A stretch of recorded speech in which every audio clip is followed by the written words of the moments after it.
Good afternoon, church. My name is Joanna, and we just wanted to give you a quick update on things that are happening with our church in regards to the COVID-19 crisis.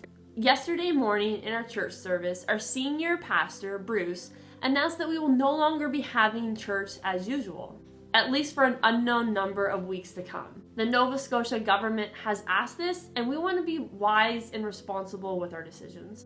We want to do everything that we can as a church to protect not only the people who go to our church, but also the public. This week, the church is being sanitized, and we'll continue to follow rigorous sanitization protocol in coming days and weeks. Later this week, announcements will be made as to how we as a church, pastors and staff will continue to minister to people in the coming days and the coming weeks. This may include take-home devotionals, videos that are posted online prayer meetings, and other material that you can do as a family or as an individual in the comfort of your own home. I'd like to leave you with a Bible verse and something for you to consider today. Maybe even some questions that you can ask your kids and questions that you can answer as a family. In Matthew chapter 25, verses 35 to 40, Jesus is talking and he says this, "For I was hungry and you gave me something to eat. I was thirsty and you gave me something to drink. I was a stranger and you invited me in. I needed clothes and you clothed me. I was sick and you looked after me. I was in prison and you came to visit me." Then the righteous will answer him, "Lord, when did we see you hungry and feed you, or thirsty and give you something to drink?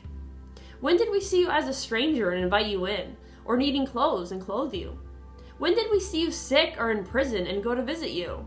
The king will reply, "Truly I tell you, whatever you did for one of the least of these brothers and sisters of mine, you did also for me." I want to challenge you today to think about the least of these. Who are the vulnerable people in our world today? Who are the sick? Who are the suffering? Who are those in prisons and nursing homes who can't even have people to come and visit them in the middle of this pandemic?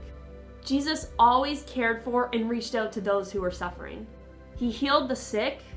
He responded to those in need. He had compassion on those who were less fortunate. He put a priority on helping widows and orphans. Jesus treasured the least of these. He valued others more than himself.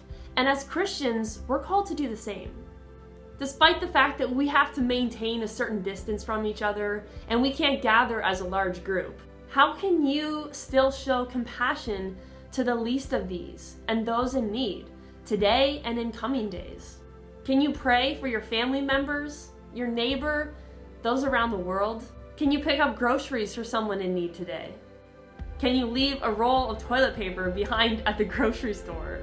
Maybe you could give someone a call, send them a message, send them a card to check in on them, let them know that you care. As much as we have to keep our physical distance from one another, let's not isolate or become disconnected. I hope this gave you something to think about today, maybe some questions to talk about as a family. Have a great day, church. We'll talk to you soon.